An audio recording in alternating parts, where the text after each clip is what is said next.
Screen clear है ना? हाँ सर क्लियर है। तो मेरे ख्याल से ये बात समझ में आ गई होगी। हाँ सर आ गई। इलेक्ट्रिक फील्ड का डायरेक्शन एक्सिस पर कहाँ होता है? इलेक्ट्रिक डायपोल की परपेंडिकुलर। इलेक्ट्रिक डाइपोल मूवमेंट के डायरेक्शन में। किसके? हाँ इलेक्ट्रिक डायपोल मूवमेंट के डायरेक्शन। अगर मैं डिस्टेंस को n टाइम्स बढ़ा दूं तो इलेक्ट्रिक फील्ड जो होगी वो n क्यूब टाइम्स कम हो जाएगी। कितने टाइम्स कम हो जाएगी? Cube times. नीचे है ना ये n क्यूब। हाँ सर। और जितने टाइम्स इलेक्ट्रिक फील्ड कम होगी उतने टाइम्स ही फोर्स कम होगा।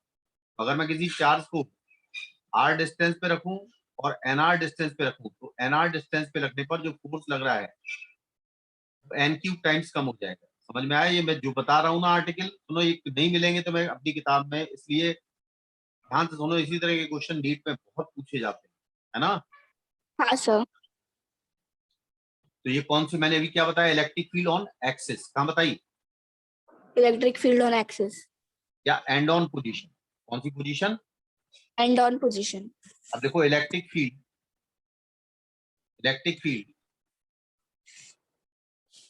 due to an electric dipole, electric field due to an electric dipole on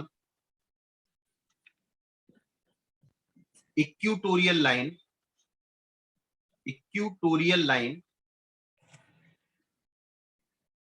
or on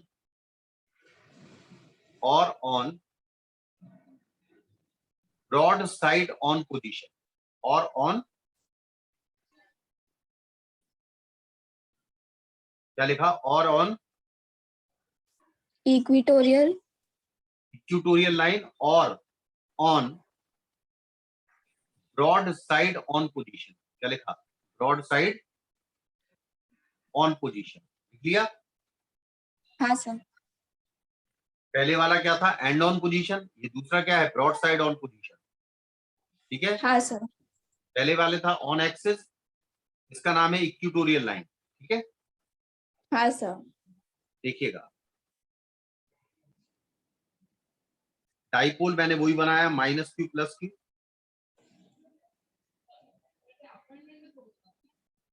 dipole की लेंथ कन्वीनियंट के लिए कितनी ले लेते हैं हम? 12 प्लस क्यू है और ये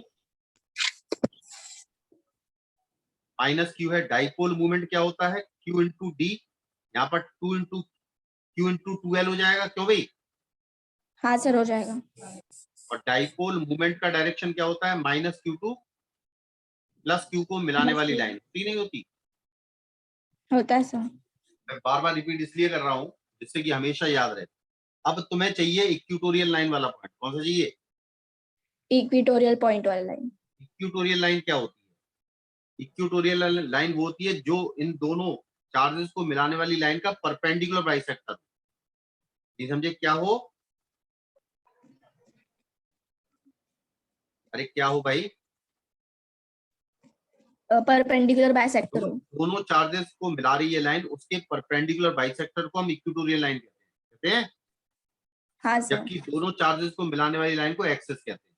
ठीक है? हाँ सर। अब यहाँ पर कोई पॉइंट है P, यहाँ पर हमें इलेक्ट्रिक फील्ड काउंट करनी है और इसकी डिस्टेंस यहाँ से कितनी है? R। जैसे वहां थी R, ऐसे यहाँ भी R है। क्लियर है? हाँ सर क्लियर है। अब ये बताओ, माइनस क्यू से क्या डिस्टेंस होगी पॉइंट P की? अरे पाइथागोरस लगा दो। हाँ sir. Under root of R square plus L L square. होगी कि नहीं? होगी सर। इसी तरह प्लस क्यू से भी सेम डिस्टेंस होगी, है ना? ये भी कितनी होगी? हाँ under root sir. Of R R square square plus L square. अब ये बताओ, माइनस क्यू की भी फील्ड होगी पॉइंट P पर और प्लस क्यू की भी होगी, है ना? हाँ सर। अच्छा, दोनों की डिस्टेंस बराबर है ना? बस प्लस क्यू की फील्ड अवे फ्रॉम चार्ज होगी, अवे फ्रॉम चार्ज।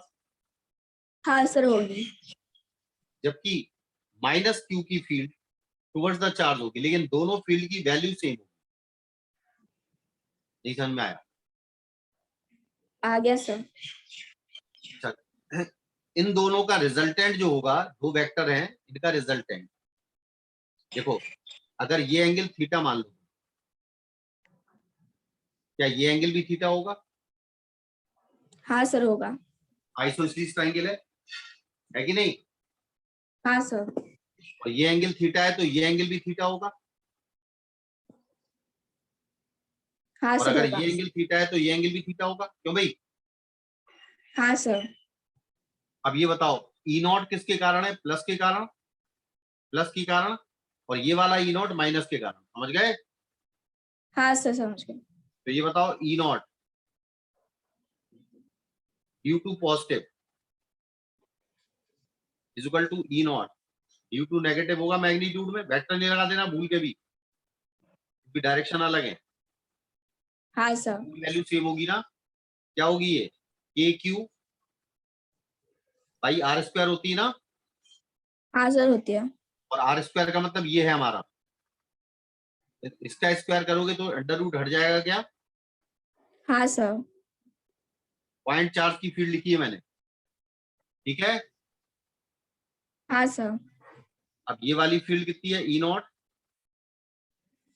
और ये वाली फील्ड भी कितनी है? ई नॉट। मैं अलग से बना रहा हूँ पॉइंट पी को, ध्यान से सुनना। हाँ सर। यहां पर इसका कंपोनेंट इस डायरेक्शन में आएगा, ई नॉट कॉस थीटा आएगा, हाँ सर होगा। और इसका ई नॉट कॉस थीटा भी इसी डायरेक्शन में आएगा, तो यहाँ पर नेट फील्ड कितनी हो जाएगी? 2E0 cos theta. E not cos theta इसका और ई नॉट कॉस थीटा इसका। जबकि दूसरा कंपोनेंट जो आएगा इस ई नॉट का, वो इस डायरेक्शन में आएगा, क्या वो ई नॉट साइन थीटा होगा? हाँ सर होगा। और इस वाले ई नॉट का कंपोनेंट नीचे आएगा, आएगा नीचे, हाँ सर आएगा। ई नॉट साइन थीटा। तो साइन थीटा वाले कंपोनेंट क्या होंगे? कैंसिल हो जाएंगे। क्या हो जाएंगे? कैंसिल हो जाएंगे। और ये वाली field 2 E not cos theta net field होगी। क्या होगी? नेट फील्ड होगी। अच्छा, इसका डायरेक्शन क्या होगा? Right to left. देखो क्या होगा इसका डायरेक्शन, राइट टू लेफ्ट है। जबकि इलेक्ट्रिक डाइपोल मूवमेंट का कहां से कहां है? Left to. राइट। इसका मतलब है इस वाले केस में ई नेट जो है, इक्वेटोरियल लाइन के केस में ई नेट क्या एंटी पैरेलल है पी के? हाँ सर। नहीं समझे? अरे पी कहां से कहां डायरेक्टेड है? Left to right. पी कहां से कहां हाँ डायरेक्टेड है? सर लेफ्ट तो टू जबकि right. Electric field right to left है, दोनों कैसे हो गए? अपोजिट। हाँ, जबकि एक्सेस पर सेम डायरेक्शन में थे। अच्छा, कॉस थीटा कितना हाँ होगा? सर। कॉस थीटा की वैल्यू चाहिए पड़ेगी। कॉस थीटा होगा बेस अपॉन हाइपोटेनियस। क्या होगा? बेस अपॉन हाइपोटेन्यूज और एल बेस है बाय। एल और हाइपोटेनियस है ये, है ना? हाँ सर। तो बेस है एल और हाइपोटेनियस है R square plus L square का अंडर। बोलो हाँ या ना? हाँ सर। क्योंकि हमें यहाँ कॉस थीटा की जरूरत पड़ेगी। हम ई नॉट तो निकाल चुके हैं, हम ई नॉट तो निकाल चुके हैं, कॉस थीटा की और जरूरत पड़ेगी। साफ करें, हाँ सर। ये बहुत इंपॉर्टेंट आर्टिकल है। तो नेट फील्ड कितनी आई थी? 2 ई नॉट कॉस थीटा। बोलो आई हाँ थी सर ना? आई। अच्छा, तो net field E net equatorial line पर क्या आया था? 2 ई नॉट की वैल्यू क्या बताई थी मैंने भैया? K Q upon R square plus L square बताया ना? बताई थी। कॉस थीटा कितना था? L upon under root of under root R of square plus. L square. अच्छा, ये 2 क्यू और एल आपको लिखा हुआ है, 2 QL क्या पी के बराबर हो जाएगा? हाँ सर हो जाएगा। तो यहाँ केपी लिख दें, हाँ सर।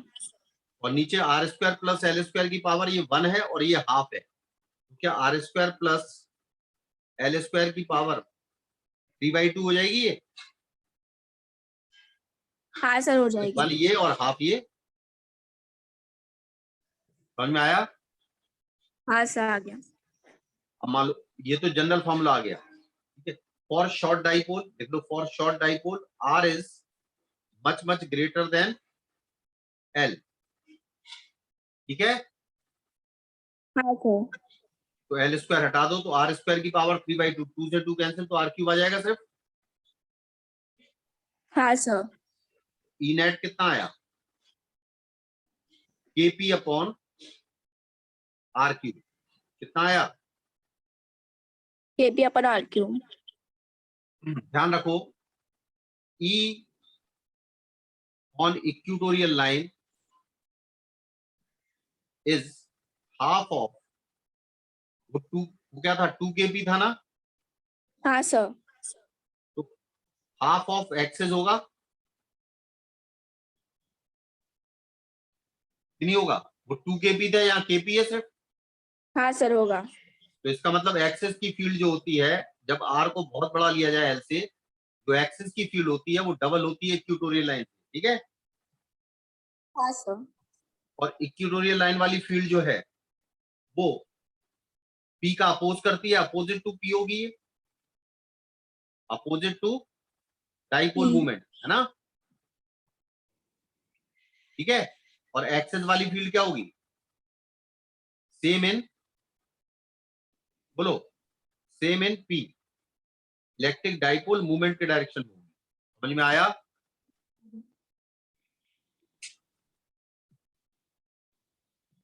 आया कि नहीं। आ गया सर। तो आज हम इतना ही करा रहे हैं, इसको पूरा रिवाइज कर लेना, ठीक है।